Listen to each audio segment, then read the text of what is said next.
Je suis Joseph Vallon, je suis artisan ébéniste à Saint-Étienne-de-Fontbellon en Ardèche, à proximité d'Aubenas. Être AS, c'est pratiquer son métier par rapport aux valeurs auxquelles on est attaché. Je suis venu au métier d'ébéniste par mon père, c'est mon père qui était ébéniste. J'ai connu ce métier-là de cette manière-là.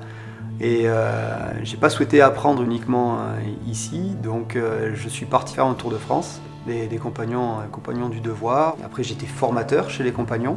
J'ai continué à voyager un petit peu après mon tour. Et après je suis revenu ici au moment de la retraite de mon père où j'ai eu le choix. Soit je restais dans une entreprise où j'étais à cette époque-là à Nice, soit je revenais ici. Et je suis bien content d'être revenu ici.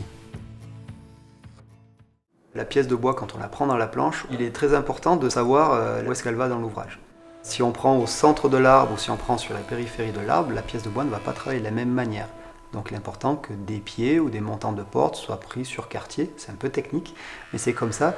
Et par contre, au niveau des panneaux, on peut les prendre dans la dose pour avoir une belle flamme, pour avoir une belle ornementation. Il m'arrive de restaurer des meubles qui ont 100, 150 ans. Il y a une conception qui a été faite, qui marche toujours de manière à ce que le bois puisse travailler sans altérer l'objet. Donc on doit fabriquer de cette manière-là, que ce que l'on fabrique aujourd'hui soit réparable dans 50, 100, 200 ans par rapport aux générations futures. Enfin, la bibliothèque est là.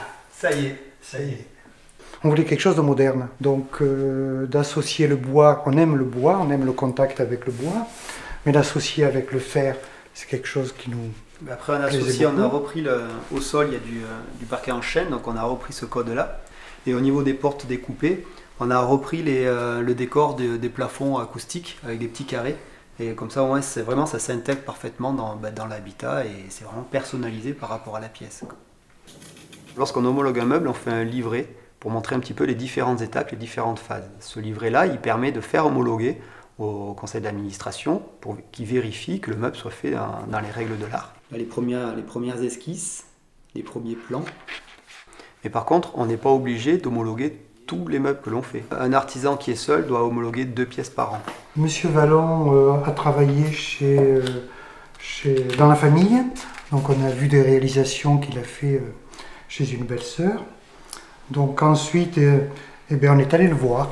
Et c'est vrai que ce soit pour la table ou pour la bibliothèque, on n'avait pas forcément d'idée préconçue, on veut une table comme ça.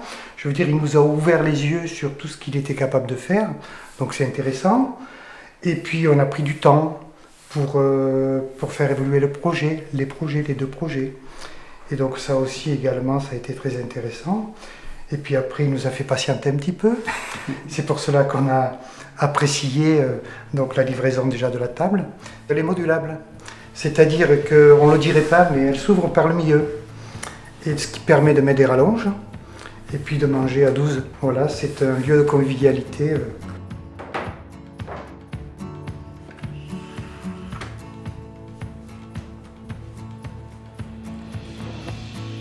Les chutes de bois, je les utilise l'hiver pour me chauffer, pour chauffer mon atelier.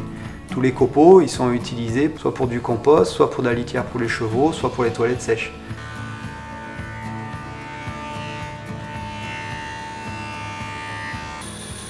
C'est plutôt valorisant de partir de la matière première qui est brute et après avoir un produit fini qui peut être servi et qui correspond bien à l'usage demandé, quoi.